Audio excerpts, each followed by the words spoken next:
मसीह में मेरे सभी भाइयों बहनों को शालोम और जय मसीह की। प्रभु आप सभी को बहुत बरकत दे। आज मैं यहाँ पे आया हूँ एक गवाही देने के लिए कि प्रभु ने कैसे मुझे, मेरे परिवार को, मेरे बच्चे को बहुत बुरे हालातों से निकाला। और मैं एक गवाही को रखने के लिए यहाँ पे आया हूँ। इससे पहले कि मैं अपनी गवाही को रखूँ, मैं बाइबल में से एक लिखत को पढ़ना चाहूँगा। भजन संहिता 103 उसका 2 और 3 पद। हे मेरे मन, यहोवा को धन्य कह और उसके किसी उपकार को ना भूलना। वही तो तेरे सब अधर्म को क्षमा करता और तेरे सब रोगों को चंगा करता है। यह वचन हमें याद दिलाता है कि कैसे हमें प्रभु के हर एक उपकार को, हर एक चंगाई को कैसे याद रखना चाहिए, कभी नहीं भूलना चाहिए और दूसरों को उसकी गवाही देनी चाहिए। लेकिन मैं गवाही देना चाहूँगा कि कैसे प्रभु ने मेरे बेटे को संभाला। इससे पहले भी बहुत सारी गवाहियाँ प्रभु ने में हमारी ज़िंदगी में रखी हैं और मैं अपनी गवाही रखूँगा कि कैसे प्रभु ने मेरे बच्चे को मौत की वादियों में से बाहर निकाला है। प्रभु ने पहले मुझे एक बेटी दी जिसका नाम अभी नाजत पॉल है और वो 8 साल की है। और उसके बाद अभी प्रभु ने एक बेटा दिया है और उसका नाम जोसेफ पॉल रखा है। और इससे पहले कि मैं अपनी गवाही को शुरू करूं, मैं वचन की एक और लिखत को पढ़ना चाहूँगा। लुका अध्याय 17 आयत 15 से 16। तब उनमें से एक यह देखकर कि मैं चंगा हो गया हूँ, ऊंचे शब्द से परमेश्वर की बड़ाई करता हुआ लौटा और यीशु के पैरों पर मुंह के बल गिरकर उसका धन्यवाद करने लगा और वह सामरी था। और अगर आप लूका के 17वें अध्याय को पढ़ोगे तो आपको पता लगेगा कि यीशु मसीह ने कोढ़ियों को चंगा किया और 10 कोढ़ी थे जिनमें से एक ही था जिसने यीशु मसीह के नाम की गवाही दी, चंगाई की गवाही दी। और प्रभु ने उस एक कोढ़ी को सहराया जिसने गवाही दी। और हमें भी जरूर गवाही देनी चाहिए, चाहे हमारी ज़िंदगी में छोटा काम हो चाहे बड़ा काम हो। प्रभु जो भी करते हैं अवश्य ही उसकी हमें गवाही देनी चाहिए। तो मैं अपनी गवाही को शुरू करता हूँ। तो करीब 18 मई को हम हॉस्पिटल गए चेकअप के लिए। डॉक्टर ने बोला कि इमरजेंसी डिलीवरी करनी पड़ेगी, अदरवाइज जो बेबी को या मदर को नुकसान हो सकता है। तो हमने थोड़ा टाइम लिया। वो बोले कि कल को आपको इमरजेंसी में आना पड़ेगा, otherwise we are not responsible. तो हम नेक्स्ट डे यानी कि 19 मई को हॉस्पिटल में गए और वाइफ मेरी एडमिट हुई और डॉक्टर ने बताया कि सजेरियन होगा, ऑपरेट होगा। जो पहले ऑपरेट के पहले जो भी मेडिसिन वगैरह लगाते हैं वो लगाई। तो ऑपरेट हुआ और हमें एक पुत्र दिया प्रभु ने। और पुत्र जैसे ही आया तो डॉक्टर ने उसे अपनी देख रेख में रखा। और उसके बाद हुआ क्या कि डॉक्टर ने बोला कि बच्चे की जो सांस है वो नॉर्मल नहीं है। यानी कि जो बच्चे की सांस होती है वो नॉर्मली 40 से 70 बीट होती है 1 मिनट में। और बच्चे की जो सांस जारी थी वो करीब 135, 140, 150, 160 ऐसे जारी थी और ऐसे सांस जारी थी। और उसके बाद हुआ क्या कि डॉक्टर ने बोला कि कई बार क्या होता है, कोई बच्चा 3 घंटे 4 घंटे नॉर्मल होने में ले लेता है। तो हमने सोचा कि कोई बात नहीं, थोड़े 3-4 घंटे हम वेट करते हैं, उसके बाद बच्चा हमारे हाथ में आ जाएगा। लेकिन जब हम 3-4 घंटे बाद फिर से गए तो बच्चे की सांस और ज़्यादा तेज हो गई थी। तो उन्होंने बोला कि बच्चे को ऑक्सीजन लगानी पड़ेगी। तो नोज़ में उन्होंने ऑक्सीजन लगाई।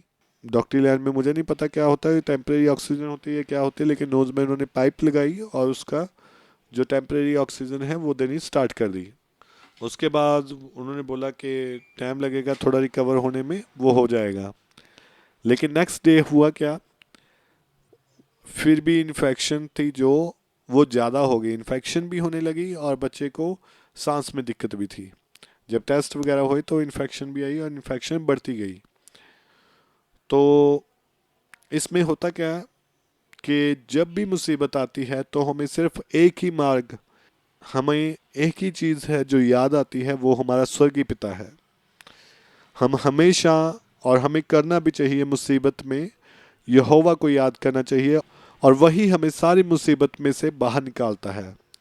जैसे यिर्मयाह 17:14 में लिखा है, हे यहोवा मुझे चंगा कर तब मैं चंगा हो जाऊंगा, मुझे बचा तब मैं बच जाऊंगा, क्योंकि मैं तेरी स्तुति करता हूँ। अभी हुआ क्या कि बच्चे की जो हेल्थ थी वो रिकवर होने के जगह वो और ज़्यादा ख़राब होती गई। उसकी इन्फेक्शन बढ़ने लगी, उसकी सांस और ज़्यादा फूलने लगी, उसकी चेस्ट फूलने लगी और हम भी बहुत ज़्यादा घबरा गए। और हुआ क्या कि मैंने जो मसीही भाई बहन हैं उनको कांटेक्ट किया प्रे रिक्वेस्ट के लिए। क्या कि मुझे नहीं पता लगा कि ये मुसीबत क्यों आई है, क्या ये विश्वास का परखा जाना है, एक गवाही का रखा जाना है। क्योंकि मुसीबत आने के ज़्यादातर दो कारण होते हैं। पहला कि प्रभु आपके विश्वास को परखते हैं, उसको और मजबूत करते हैं। और दूसरा कारण होता है कि कई बार क्या होता है, विश्वासी होता है जो वो अपने मार्ग से, जो वचन का मार्ग होता है, उससे भटक जाते हैं और प्रभु उनको फिर से लाइन पे लाने के लिए मुसीबत को भेजते हैं, आने देते हैं, उसको परमिशन दे देते हैं ताकि अपने चेलों को, अपने बच्चों को प्रभु अपने मार्ग पे लेके आए। तो मुझे नहीं पता लगा कि उस समय पे कि क्या हो रहा है, लेकिन मैंने किया क्या कि मैंने अपने जो साथ के हमारे जानकार मसीही भाई बहन थे सबको मैंने कांटेक्ट किया और प्रे रिक्वेस्ट के लिए बोला। जैसे याकूब 5:16 में भी लिखा है, इसलिए तुम आपस में एक दूसरे के सामने अपने पापों को मान लो और एक दूसरे के लिए प्रार्थना करो जिससे चंगे हो जाओ। धर्मी जन की प्रार्थना के प्रभाव से बहुत कुछ होता है। ये बताता है हमें कैसे एक दूसरे के लिए प्रार्थना करनी चाहिए। मैंने प्रार्थना रिक्वेस्ट डाली और जिन भी भाइयों बहनों ने प्रार्थना की उनके लिए मैं यही कहूँगा कि प्रभु उन सभी को बहुत बरकत दे, अपनी दुल्हन को, अपने लोगों को, सबको बड़ी बरकत दे। और उसके बाद अगला दिन आया तो मुझे पता लगा कि डॉक्टर ने बोला कि बच्चे की जो चेस्ट है उसमें हवा भर गई है और लंग्स, उसका फेफड़ा फट गया था, जिसका मेन कारण था सांस आने का, मतलब तेज आने का। सांस जो तेज ले रहा था उसको जो ऑक्सीजन की मात्रा वो कंप्लीट मिल नहीं थी रही, और जो सांस बच्चे को ज़्यादा तेज आ रही थी उसका मेन जो कारण था वो था कि बच्चे का जो लंग्स था वो फट गया था, यानी कि फेफड़ा बच्चे का फट गया था, वो लीकेज होने लगी थी एयर, ऑक्सीजन पूरी नहीं थी मिल रही, तो बच्चा बहुत तेज सांस लेता है। तो वो तेज सांस ले रहा था जिसकी वजह से हवा लीक होने की वजह से उसके मतलब चेस्ट में हवा भर गई। तो डॉक्टर ने बोला कि एक तो उसको वेंटिलेटर पे ले लिया, मतलब वो वेंटिलेटर पे आ गया बच्चा। और उसके बाद उन्होंने किया क्या कि उन्होंने बच्चे की चेस्ट में से जो पसली होती है उसके साइड में से पाइप डाली सुराख करके, तो कि हवा को बाहर निकाला जाए। तो बच्चे के पैरों में भी सिरिंजें लगी हुई थी और हाथ में भी और मुंह में भी ऑक्सीजन की पाइप थी। और उसके बाद जो चेस्ट होती है उसके साइड में जो पसली होती है उसके बीच में से भी मतलब क्या हुआ कि उन्होंने पाइप डाल दी जो हवा है उसको ड्रेन करने के लिए। अभी वहाँ पे कोई भी फ़ोटो या वीडियोग्राफी करना अलाउ नहीं था, वरना मैं आपको सभी कुछ वो दिखाता कि प्रभु कैसे हालातों में से, मौत की वादियों में से बच्चे को निकाल कर लेके आए हैं। और उसके बाद हुआ क्या कि बच्चे की कंडीशन बहुत बुरी होती गई। तो मैंने अपने भाई को कॉल की और लेके जाने के लिए कि हम यहाँ से शिफ्ट करेंगे, और इसमें करीब 4 दिन बीत गए थे क्योंकि रिकवर नहीं हो रहा था बच्चा। तो हमने एक हॉस्पिटल में से दूसरे हॉस्पिटल हमने बच्चे को शिफ्ट कराया। इस गवाही में भी जो गवाही है, जो वेंटिलेटर मशीन थी उस टाइम पे अवेलेबल नहीं थी, और जहाँ पे अवेलेबल होती थी वहाँ पे हॉस्पिटल के चार्जेस बहुत ज़्यादा थे। लेकिन प्रभु ने कैसा काम किया उसमें भी क्या गवाही है कि जब हमने हॉस्पिटल से दूसरे हॉस्पिटल बेबी को शिफ्ट किया तो डॉक्टर ने बोला कि इसको अगर वेंटिलेटर से उतारते हैं तो कुछ भी हो सकता है। घूमना स्टार्ट हुए और प्रभु ने एक मार्ग निकाला और किसी के माध्यम से प्रभु ने हमें गाइड किया कि आप उस हॉस्पिटल में चले जाओ। लेकिन प्रभु ने ऐसा काम किया कि जब हम बच्चे को शिफ्ट करने लगे एक हॉस्पिटल से दूसरे हॉस्पिटल, तो वहाँ पे एम्बुलेंस में जो वेंटिलेटर मशीन भी अवेलेबल करवाई प्रभु ने, प्रभु का नाम धन्य हो।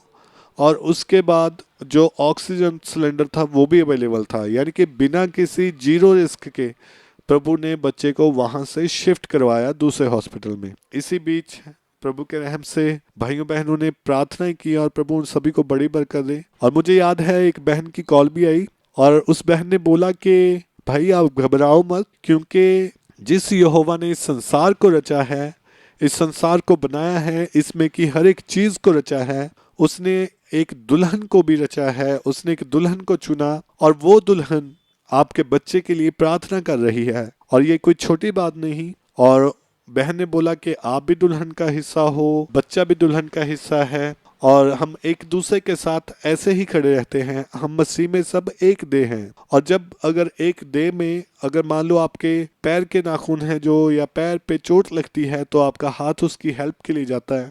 और ऐसे ही मसीह की देह भी, जब अगर एक हिस्से को दर्द होता है तो दूसरा भाग कर जाता है और उसके लिए प्रार्थना करता है। तो बहन ने बोला कि हम आपके लिए प्रार्थना कर रहे हैं, जरूर आपका बच्चा बहुत जल्द ठीक हो जाएगा।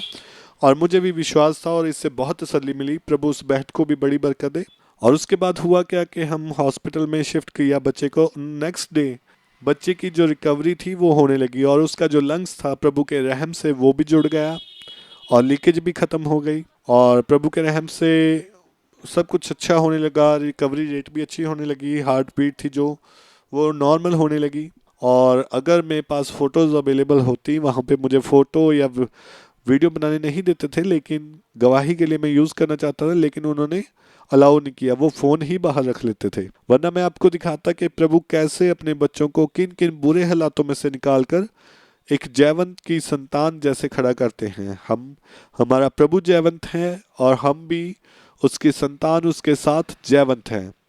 और प्रभु ने चंगाई दी और छुटकारा दिया और सामर्थ दी। और प्रभु के रहम से, जैसे निर्गमन में लिखा है 15:26 में, क्योंकि मैं तुम्हारा चंगा करने वाला यहोवा हूँ। और प्रभु के रहम से हम 2 जून को घर वापस आ गए और प्रभु ने बच्चे जोसेफ को चंगा किया। और प्रभु के रहम से अब हम और तकड़े होके मैसेज में आगे बढ़ रहे हैं, संदेश में आगे बढ़ रहे हैं, मसीह में आगे बढ़ रहे हैं। और हम भी आपके लिए प्रे करते हैं और आप भी हमारे लिए ज़रूर प्रे करें। और प्रभु का नाम धन्य हो और प्रभु आप सभी को बड़ी बरकत दें। प्रभु आप सभी के साथ बने रहें।